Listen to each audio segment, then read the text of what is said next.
Warning, the black course awaits. With the tour season wrapped, the golf world shifting its complete attention to Bethpage for the 45th playing of the Ryder Cup, affectionately known as the People's Country Club, and you can bet the people will be heard. Auto qualifiers confirmed. It'll be Scheffler, Spahn, Schauffele, Henley, English, and DeChambeau. For the Americans, countered by the European team of McIlroy, McIntyre, Fleetwood, Rose, Hatton, and Højgaard, captain's picks to come. And the captain offering thoughts on Sunday post-round. Do you have clarity for Wednesday? No, because I think no matter what decision that I make here, I could have gone the other way easily, no matter what. The only thing I care about is on Sunday of the Ryder Cup that we win the Ryder Cup. Then I'll know I made the right decision. Until then, I won't know. So it's going to be pretty wild. Whatever decision we make, we're going to have to live with it. And I love the guys on our team. They're all playing great. It's just like really something else. It's awesome. Rick Gehman and Patrick McDonald back in the mix. I know we've poured over the numbers, the names as well. I want to take the conversation beyond just roster, but as a matter of record, we will get those answers on Wednesday. Rick, show me your six. Ooh, lovely. Okay, these are the six that, these are my six, but I think they're also the six that Keegan Bradley are going to select. Justin Thomas, Colin Morikawa, they're in. Ben Griffin, absolute, no doubt about it. He's been one of the best players of the year, and I think Keegan should and will pick himself. You get him in that arena, and it is going to be absolute chaos. He is going to be pumping this crowd up. It's going to be nuts. And then I'm rounding it out with Patrick Cantlay and Cam Young. Let me make the case for Cantlay, and I think he was on my team before coming down the stretch here and playing well at the Tour Championship. There's a format called alternate shot in which the Europeans have beat the pants off the Americans for the last 30 years, and it's not even close. The best combo that we have to be able to protect any level of points in that format is Patrick Cantlay and Xander Schauffele. I get a little bit of a bonus of Patrick playing well at the Tour Championship, so he rounds out my squad alongside Cam Young. We go to battle. We come out victorious. Man, this is so boring, Rick, because I have the exact same six as you. Boy. I totally agree. Keegan Bradley should be playing on this Ryder Cup team, and I believe he will for a few reasons. One, when he accepted the captaincy, he mentioned how he wanted fresh new blood only in that leadership room. Well, guess what? He went against that word and picked Jim Furyk to be one of his vice captains, the captain of the most recent President's Cup team, the guy who has maybe more experience, leadership experience, that is, than anyone else who's going to be wearing the red, white, and blue. He can easily step in and take some of those duties from Keegan Bradley. Two, they've changed the captain's agreement so that vice captains can give advice to players on the golf course. Typically, it's only the captain who's allowed to do that, whether it's telling Jordan Spieth on 16 at Marcos Simone what club to hit, and he hits it in the water, right? Not all advice is good advice, but that was typically only for the captain. Now vice captains can do that. And three, I think it would be more of a distraction if Keegan Bradley didn't play at this point, right? You're only going to have one guy answering questions about Keegan Bradley's play. That'll be Keegan Bradley, as opposed to half your team saying, oh, Justin Thomas, you didn't play well today. What if Keegan Bradley was slotted in there instead? You don't know who the last guy on the team is. He's not going to tell us that. So I totally believe Keegan Bradley will be on this team. I totally agree with Rick that Patrick Cantlay should be on this team. And I think Cam Young has had such a great back half to this season, finally healthy, rolling the rock beautifully, that he should be on this team as well, too. It feels like we've been doing this since May, guys, just roster jockeying, trying to figure out where it's going to land. Answers again coming on Wednesday. The Americans are still positioned as -145 favorites, knowing what we know now. No away winner since 2012. I'll stop short of asking, do names 11 and 12 matter? But, Patrick, with the home course advantage and the top-end talent, we're not talking about 4 or 5 session guys. How important are those last couple names for the Americans? I think they are important because I think the one thing U.S. has in spades over the European is that consistent output throughout the roster, 1 through 12. Like, obviously, we have Scottie Scheffler, number 1, and 2 through 12 is very good, but I think you can make the argument that the Europeans have higher ceilings when you think about the play of Victor Hovland, perhaps, or a Ludwig Oberg, not quite as consistent as the Americans, but Europe is going to need full output from those guys, as opposed to the Americans where we can kind of pick and choose who's having the hot week, right? Say J.J. Spahn's going berserk. Say Ben Griffin is going berserk. J.J. Spahn, bad example. He's already on the team. But say Ben Griffin's going berserk. Say Patrick Cantlay's going berserk, and one of those auto qualifiers isn't. I think that's where the real strength of the red, white, and blue is consistency 1 through 12, some really good play 1 through 12, as opposed to maybe some higher ceilings on the European sides.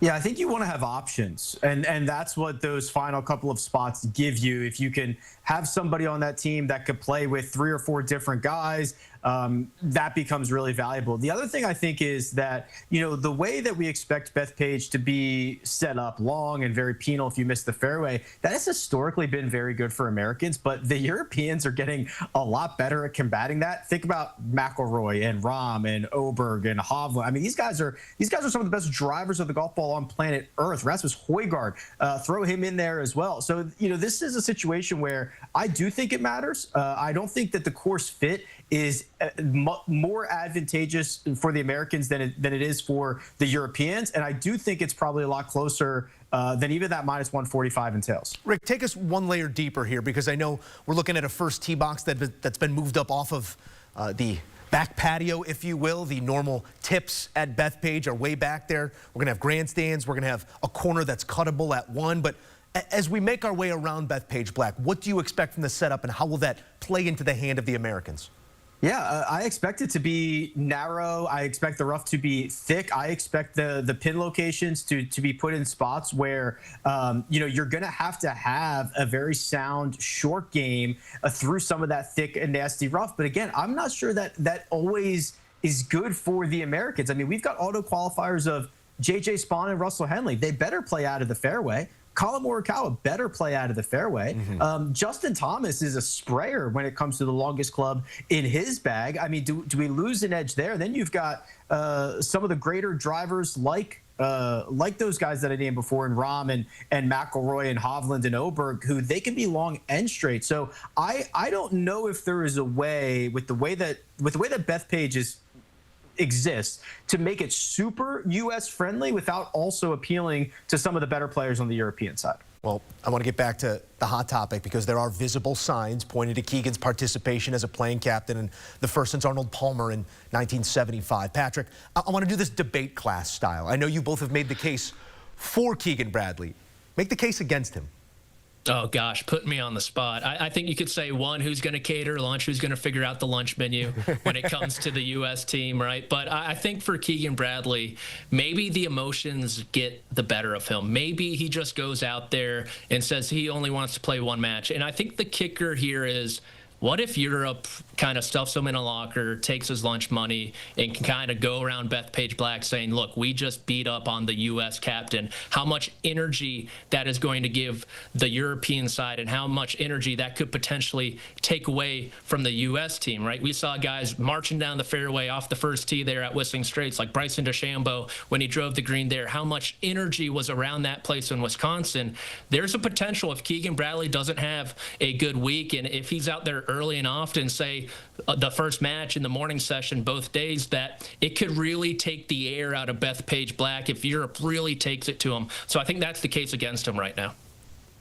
Yeah, your emotional leader has to play well, because if your emotional leader, to use Patrick's words, gets stuffed in a locker, you're in pretty big trouble for the rest of that session. Listen, I think it is not the same position as it was when Arnold Palmer did this. It is not necessarily, you know, making lunches and making sure everybody's all happy-pappy, but we got to be understanding on the fly what the analytics are, what guys are going to play in the next session, what our pathways to victory are. Can we get into a spot to get to the number of points that we need to win this tournament? And that is a full-time job. And to be distracted with having to go out and warm up and practice and play your sessions and pass that off to somebody else is not really being the captain. So, and then if you do that, you are leaving off somebody like Sam Burns, or maybe you leave off Cam Young, or maybe you leave off Maverick McNeely, or maybe you leave off one of these guys that could be critical come Sunday afternoon.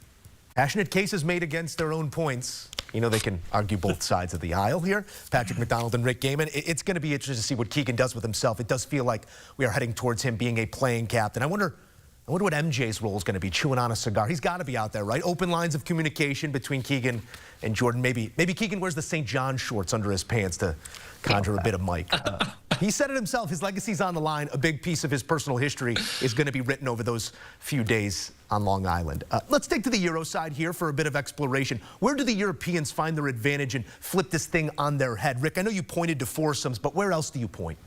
Yeah, so I was actually I was doing some early modeling, and I actually think the Europeans get better with their captain selections. I actually think their team is pretty much done. I don't think there's going to be a huge variation in where Captain Luke Donald goes with that team, but guys that did not auto-qualify, Victor Hovland, Ludwig Oberg, add them to the team.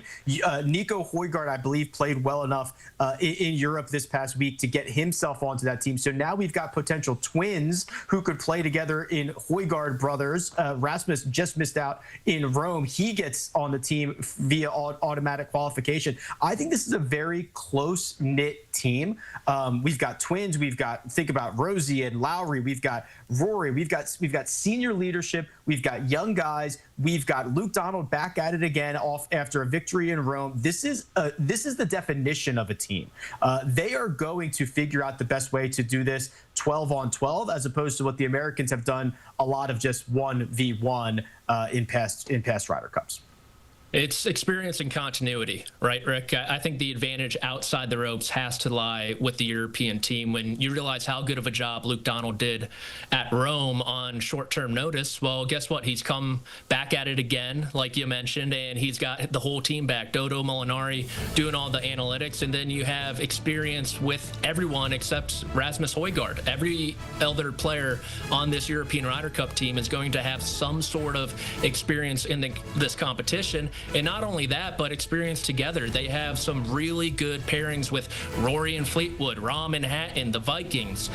Justin Rose and Bobby McIntyre were great together in Rome, too. They kind of seamlessly fit in with each other, and they don't have to do a lot of the legwork, a lot of the figuring out that the U.S. team has to do. And then you look at that U.S. team, say Keegan Bradley does play as a playing captain, maybe a bit disheveled inside and outside the ropes for them. And so I think it's definitely an advantage just how experienced this team is and just continuing what they had from 2023. Plenty of talk between now and then, but there is only one way to find out. Late September on Long Island. Thank you, fellas. All right, a look here at the numbers. Odds to win the 2025 Ryder Cup. You can find it in a couple different spots. Our friends at FanDuel offering it at -130 Europe, an extra 45 cents. A retention for the Euros pays 11 to 1 coming off that win in Rome, but the U.S. will try and take it back at the Black.